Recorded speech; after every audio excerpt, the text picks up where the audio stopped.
Bienvenue au podcast 100% mental. Je suis Thibaut, préparateur et coach mental et formateur en préparation mentale. À chaque épisode, on va traiter un thème, un sujet ou un outil qui va vous permettre de transformer votre mental en allié sportif et être performant en toutes circonstances. Merci de votre écoute, allons-y.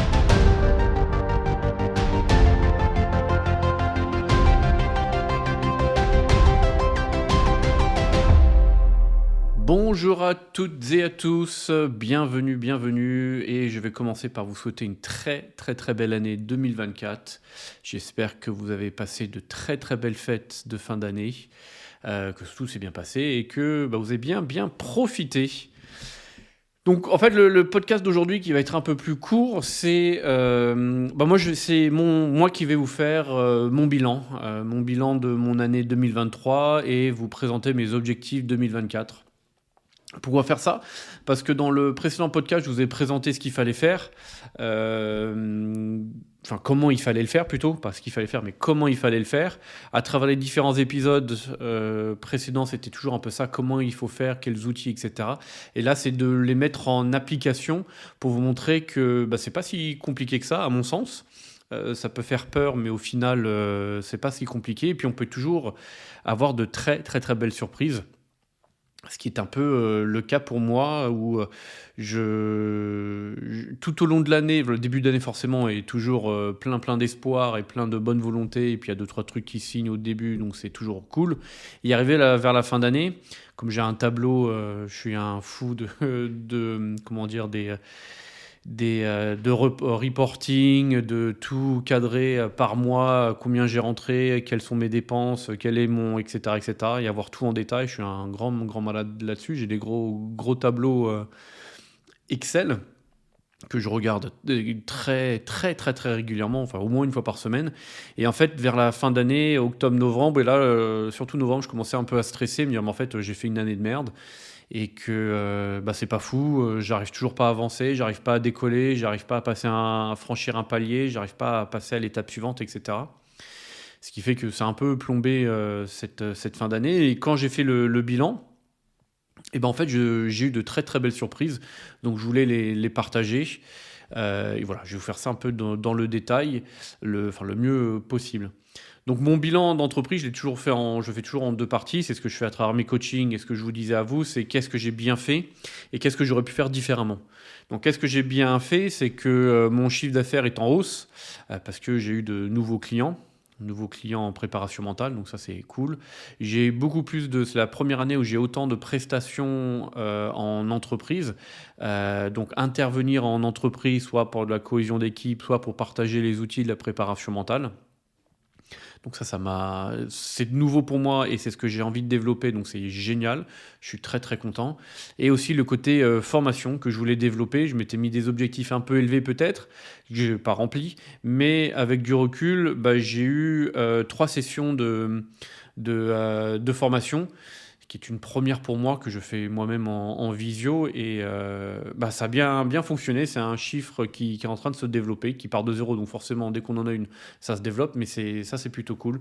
Donc un chiffre qui est en nette hausse, je vous l'avais dit la semaine dernière, je crois, mais une hausse de 30%.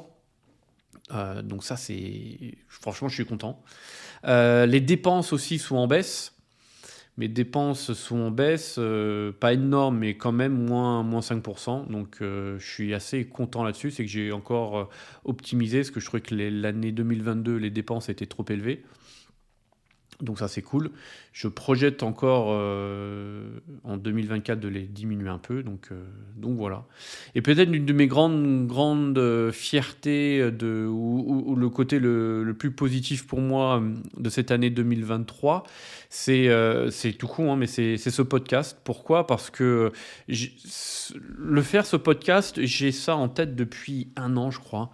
Et un jour, je me suis lancé. C'est-à-dire qu'au début, je voulais que tout soit parfait, tout soit bien écrit, etc. J'ai rencontré une personne qui m'a dit, mais en fait, on s'en fout.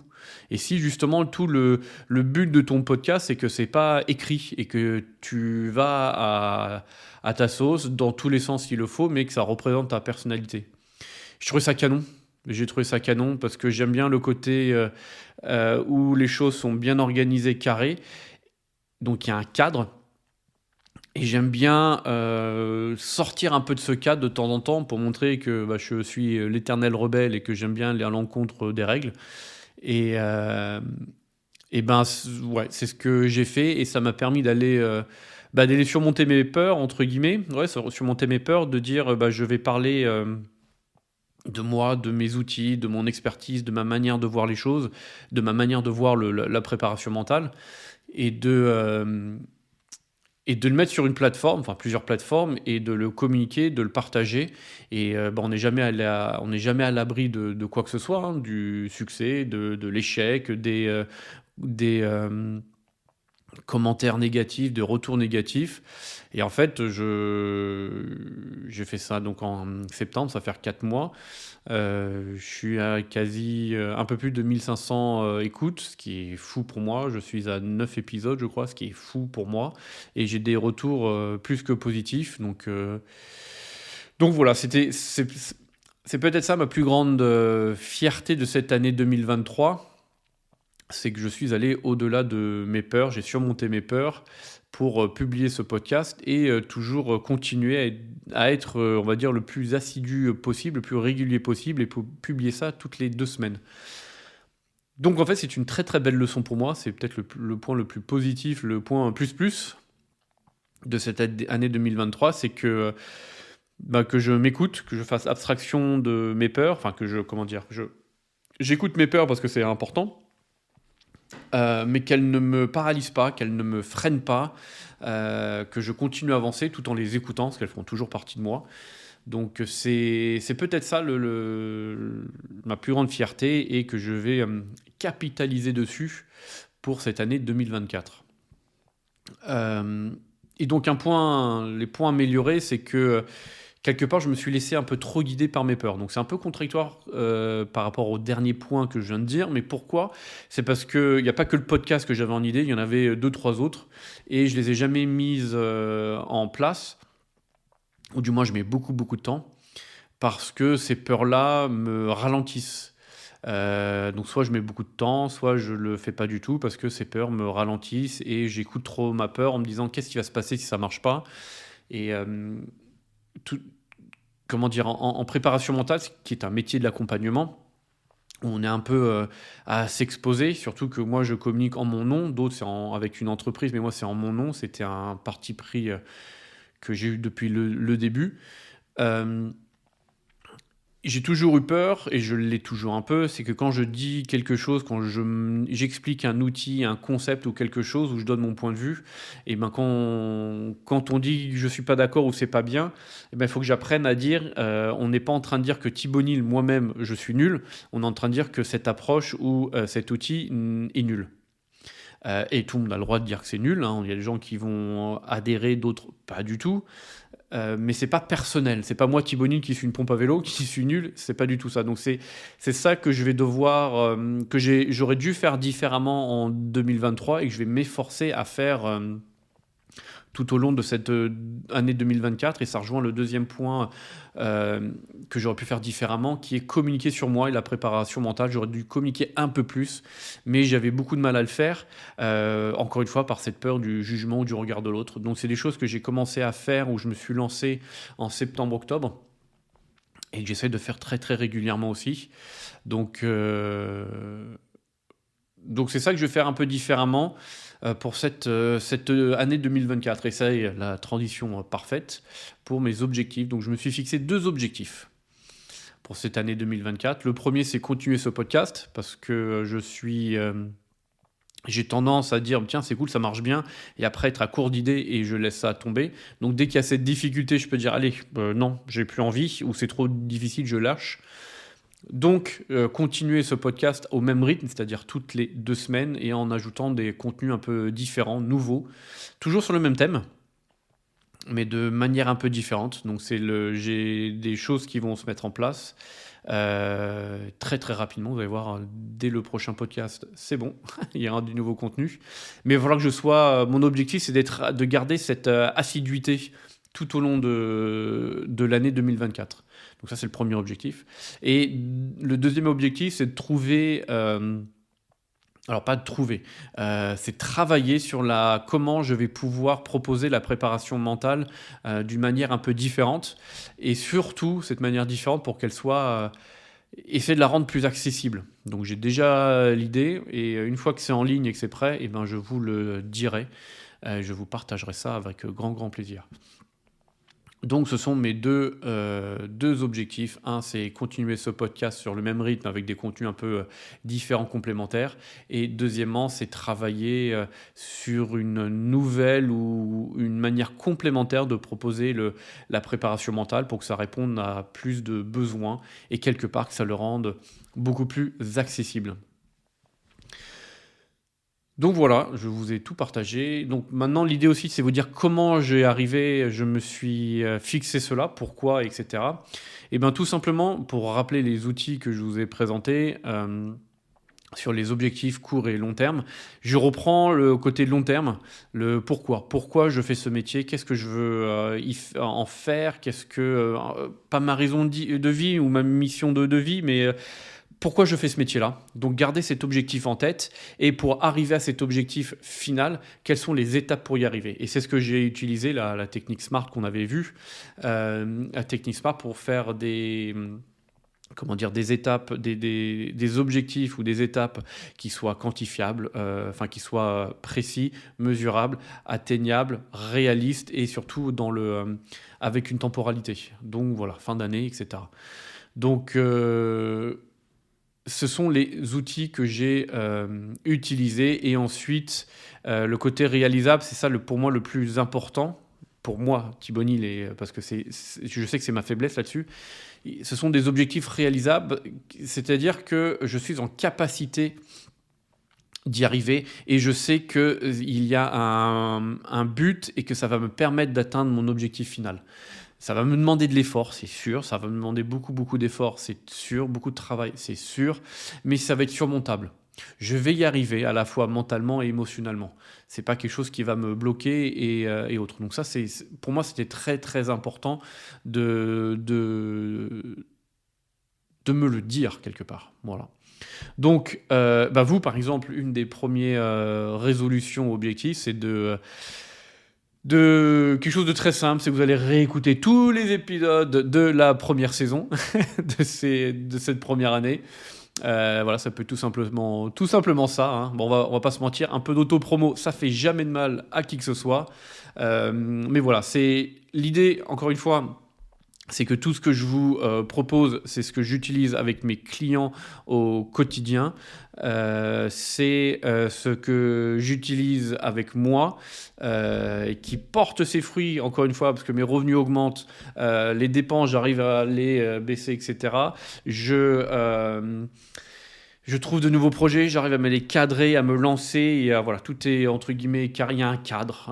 On fixe son propre cadre, mais c'est quelque chose qui est facile, entre guillemets, à utiliser. Donc, n'hésitez pas à les réécouter à votre rythme et surtout les utiliser. Le but, c'est ça, de ces outils, c'est que vous pouvez les utiliser tout de suite. D'accord ? Voilà, donc je vous ai présenté mon bilan et mes objectifs. Et comme tout bilan et comme tout bilan, hein, on se reverra à la fin de l'année où on verra si j'ai atteint tout ou pas, ou en partie. Si j'ai tout atteint, j'ai tout réussi, tout rempli, et ben cool. C'est de se poser aussi la question, qu'est-ce que j'ai fait pour y arriver? Donc capitaliser sur cette réussite, célébrer, très important. Et si je n'ai pas réussi, eh ben, il faudra que j'analyse le pourquoi et comprendre pourquoi j'ai pas réussi, qu'est-ce que j'ai mal fait, qu'est-ce que j'aurais pu faire différemment. Mais normalement, ne pas y arriver, si on fait bien les choses, c'est surtout des raisons externes. Pourquoi? Parce que si on fait bien les choses, bien faire les choses, c'est se faire des bilans réguliers. En entreprise, en tant que commercial, mon ancien job, c'était encore une fois toutes les semaines. Et bien, toutes les semaines, de faire ça toutes les semaines, ça permet de savoir qu'est-ce que j'ai bien fait cette semaine, qu'est-ce que j'aurais pu faire, et en quoi ce que j'ai fait et ce que j'ai réussi me permet d'atteindre cet objectif de la fin d'année. Et si on voit qu'on n'est pas dans la bonne direction, eh ben, réajuster. D'accord? Il n'y a pas une seule voie qui est parfaite, il y en a plusieurs, mais c'est toujours se poser la question de qu'est-ce que je peux faire pour réajuster ou pour rattraper le temps perdu, etc., etc. Donc si on se fait des bilans réguliers, ça devrait être atteignable assez facilement. Et si on n'y arrive pas, c'est surtout qu'il y a des éléments externes. En tant que sportif, bah, c'est de la concurrence qui est de plus en plus importante ou plus en plus importante en termes de quantité, mais aussi en termes de qualité, parce qu'on n'est pas tout seul. Et puis en entreprise, bah, c'est aussi la conjoncture, le marché, etc. etc. Et voilà, bah, ça je vous en parlerai au bilan. Si j'ai tout réussi, tant mieux. Si j'ai pas réussi, bah, ou j'ai eu des difficultés, qu'est-ce que j'ai fait pour surmonter? Voilà. Et l'idée, c'est de transposer ça dans le sport aussi. Et voilà, j'ai même pas pensé à ça. Un autre objectif que je vais pouvoir me fixer, parce que là, c'est deux objectifs très entreprise, chiffre d'affaires, mais un pour le sport, et ben c'est pas forcément de me fixer une compétition parce que c'est pas trop là-dessus. Ouais, c'est plutôt continuer ma routine, à savoir 4 entraînements par semaine, 2 de muscu et 2 un peu cardio. Donc là, je fais du rameur parce que j'ai une flemme de fou d'aller dehors, parce qu'il fait froid et parce que je m'étais fait mal au tendon d'Achille aussi. Et ben, c'est peut-être pas pourquoi pas, je fatigue, pourquoi pas reprendre la course à pied. Donc voilà, ça peut être ça mon troisième objectif, continuer ma routine sportive 4 fois par semaine, pardon, et garder peut-être une séance de rameur, mais rajouter une séance de course à pied, ou 2 courses à pied, je sais pas. Et surtout, se dire, bah, si je fais pas les 4 et j'en fais que 3, et ben c'est pas grave, c'est pas la fin du monde, il faut pas que je culpabilise, c'est peut-être que j'avais besoin de faire que 3, ou l'emploi du temps me le permettait pas. Voilà. Voici mes objectifs et ben écoutez, je vous souhaite une très très belle journée. Je vous dis à très très bientôt et d'ici là, et ben encore une fois, je vais publier des nouveaux épisodes toutes les 2 semaines avec du nouveau contenu. Et j'en dis pas plus pour le suspense. Encore une très très très belle année 2024. Je vous souhaite à toutes et à tous de très très belles aventures. Quelque part, un chemin avec beaucoup beaucoup d'obstacles. Mais pourquoi beaucoup d'obstacles? Parce que je sais que vous allez vous torturer l'esprit et trouver des solutions pour les surmonter. Et c'est le fait de les surmonter qui va vous faire grandir. Vous allez apprendre des choses sur vous-même et vous allez vous sentir fier et valeureux. Et c'est tout ça le principe. Encore un grand merci pour cette année 2023. Je vous souhaite de très très belles choses pour 2024 et je vous dis à très très bientôt. Ciao!